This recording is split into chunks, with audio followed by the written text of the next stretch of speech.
नमस्कार शेतकरी मित्रांनो, आज आपण टिंगरी तालुका मालेगाव जिल्हा नाशिक मालेगाव पासून साखरतोडवर टिंगरी म्हणून गाव आहे. तिथे आपले शेतकरी आहे नितीन अमृत सोमवंशी यांच्या शेतावर आलो आहे. अगदी आता बघू शकता आपण इथं केकेसर कंपनीचा पुन्हा फुरसुंगी लागवड केलेला आहे. पुन्हा फुरसुंगी हा लागवड केलेला आहे. आज त्यांची 16 जानेवारीची लागवड आहे. 16 जानेवारी ते आज 22 एप्रिल आहे. म्हणजे फक्त 55 दिवसाचा कांदा प्लॉट आहे. आपण बघू शकता या ठिकाणी पाच पूर्ण पडलेली निघायला सुरुवात झाली. हार्वेस्टिंग ते बघू शकते.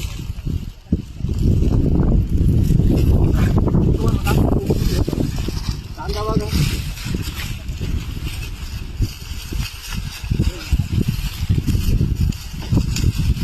टेम्परेचर आहे. 55 दिवसाचा कांदा आहे. तुम्ही साईज बघू शकता या ठिकाणी. अगदी पूर्ण आदिवासी अजून नाळ पण अशी आहे, म्हणजे पूर्ण अजून नाळ पण बाकी आहे. त्याची पूर्ण उतरलेली नाही. त्याच्यामध्ये 55 दिवसाचा आहे. आणि इकडं उष्णता जास्त आहे, टेम्परेचर जास्त आहे. त्याच्यामुळं हार्वेस्टिंगला आलेलं हार्वेस्टिंग चालू आहे.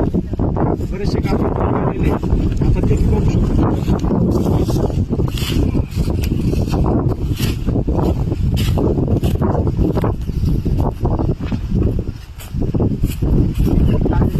पोळ मारलेली इथं. आपण ती क्वालिटी बघू शकतो कशी सुद्धा कांदे सगळ्या साईडची कांदे तुम्हाला पाहायला भेटतील इथं. कलर बिलर सगळं 50 mm 70 mm 80 mm 90 mm सगळ्या प्रकारचे तुम्हाला कांदे पाहायला भेटतील. क्वालिटी कलर पण एकदम मस्त आहे. वनच्या वाटातून पाणी घेऊन यायचं. आपण आता ते आपल्यासोबत शेतकरी दादा आहे, त्यांना त्यांचं मनोगत घेऊ आपण.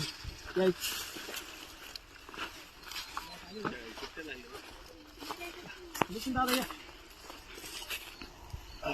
हे बघा आता तिथं आपण बघितलं पोळ लावलेली. हे बघा आता कमी नाही तर कांदा झाकून ठेवलेला आपण बघू शकतो.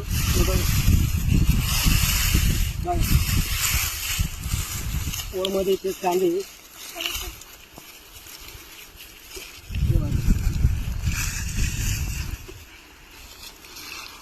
अगदी डॉलर मोठमोठे डॉलर तयार झालेले इथे बघ एकदम.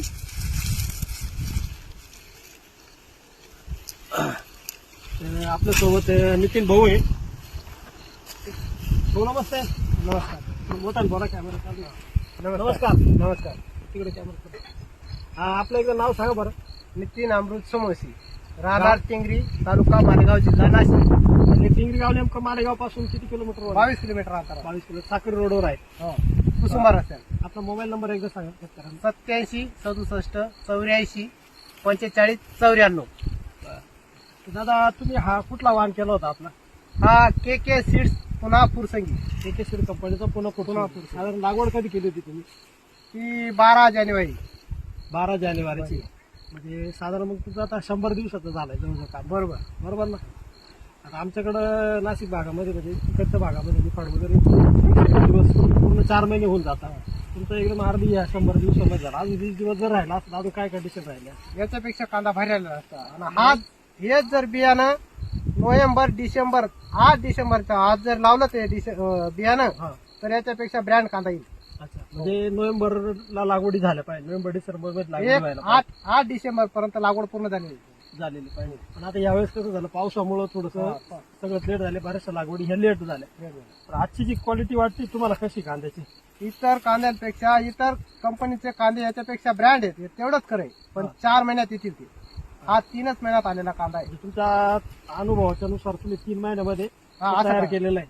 आणि हा हेच जर वाण डिसेंबर 8 डिसेंबरच्या आज जर लावलं तर त्याच्या सगळ्या कंपनीपेक्षा ब्रँड कांदा येईल. ब्रँड कांदा बघा क्वालिटी, डबल पत्ती क्वालिटी कशी वाटते आता? 1 नंबर आहे. 1 नंबर क्वालिटी. कलर वगैरे त्याचा 1 नंबर आहे.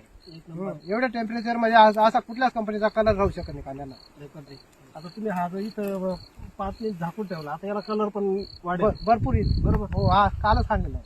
काल काढलेले कालच्या मानाने खूपच कलर त्याचा दिसू राहिला. मग शेतकऱ्यांना काय सांगाल तुम्ही आता आमच्या बाकी शेतकऱ्यांना तर मी हेच सांगू इच्छितो आता की ज्या बी शेतकऱ्यांना जर कंपनीचं बी टाकायचं असेल, ज्याचं घरचं असेल त्याचा विषय वेगळा आहे बा, पण ज्याला कंपनीचं टाकायचं असेल तर त्याने के सीड्स पुन्हा फुरसिंगी हेच बियाणं टाकायला पाहिजे. म्हणजे पावसाळा भरपूर असला तरी मर रोग त्याच्यामध्ये कमी आहे बुवा. बरोबर. प्रतिकार शक्ती त्याच्यामुळे भरपूर आहे. जास्त औषधं मारण्याची गरज येत नाही, काही नाही. एक वेळेस फक्त बुरशीनाशक आणि कीटकनाशक जर मारलं तरी त्याचं काम होऊन जातं. रोप हे जेवढे दाणे आहेत तेवढं रोप उतरणारच आहे, फक्त ते आपल्या 100% टाकण्यावर. जर्मिनेशन होत आहे हो, फक्त ते आपल्या टाकण्यावर आहे. टाकण्यावर. हम्म. म्हणजे त्या कंपनीचा काही दोष नाही. आपण जर व्यवस्थित टाकलं तर रोप 100% येईल. 100%. हो म्हणजे तुम्ही जे लागवड केलेला कांदा होता याला तुम्हाला औषधाचा खर्च पण कमी हो लागला. हो, भरपूर भरपूर. मावा वगैरे काही होता का तुमच्या? नाही नाही, त्याच्यावर काही चालेल काही नव्हतं. झालं नव्हतं. हा, पण मी म्हणजे समजून घेतलं बघा का ते जानेवारी मध्ये लागवड होती त्याच्यामुळे तो मावा आला नसेल बुवा. हा, हा. पण डिसेंबरच्या याच्यामध्ये जर लागला तर एक कीटकनाशक मारावं लागेल. मारावं ते लागलं. पण कमी खर्च आपल्याला येतो. उत्पन्न जास्त यावं म्हणून, नाही तर ती सुद्धा मारण्याची काही गरज नाही. बरोबर. बघा शेतकरी मित्रांनो, लागवड करताना अवेळी लागवड केल्यानंतर खर्च वाढतात. निसर्गाचाही त्याच्यावर परिणाम होतो. योग्य वेळी लागवड असली तर आपला खर्च कमी होतो, हे सगळ्यात महत्वाचं आहे. तर बघू शकता दादानी आपला 100 दिवसाचा कांदा मस्त क्वालिटी बनवलेली आहे. तर आपण सुद्धा येणाऱ्या पुढच्या हंगामामध्ये के सीड कंपनीचा पुन्हा फुरसंगी हा वाण लागवड करावा. याची उगवण क्षमता उत्तम आहे. त्याच्यामुळे त्याची क्वालिटी चांगली, कलर चांगला आहे. सगळ्यात महत्वाचं याची टिकवण क्षमता 7 ते 8 महिने तुमचा हा कांदा बिना कादळीचा टिकू शकतो. आणि सगळ्यात महत्वाचं युट्यूबला आपले व्हिडिओ येत आहे. आता के सीड नावाचं आपला चॅनल आहे. त्या चॅनलला सगळ्यांनी लाईक करा, सबस्क्राईब करा. धन्यवाद.